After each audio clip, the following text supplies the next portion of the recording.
Hello everyone, in this video I will show how to add a widget to Notion.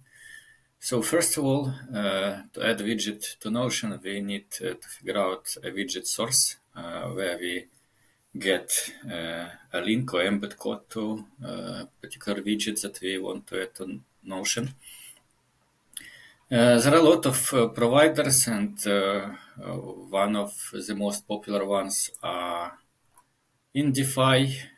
You can also go with widget box or option, or find any other source widget source providers that you would like.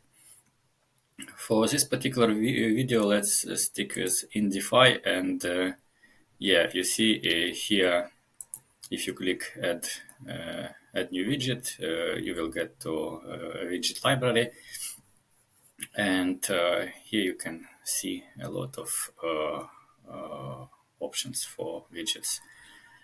Let's try one of the most popular ones, which is a weather widget. I already prepared some basic template.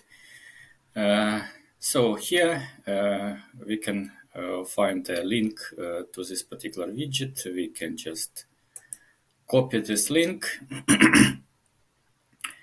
and go to our Notion.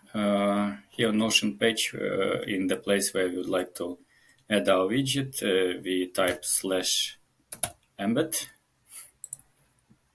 and paste the link that we just copied here. Click embed link, and voila, the widget is added to the page. We can adjust its dimensions by moving these controls at sides at the top and at the bottom. And yeah, overall, the widget, we can move it also around the page however we would like. I guess that's it. Thanks for watching.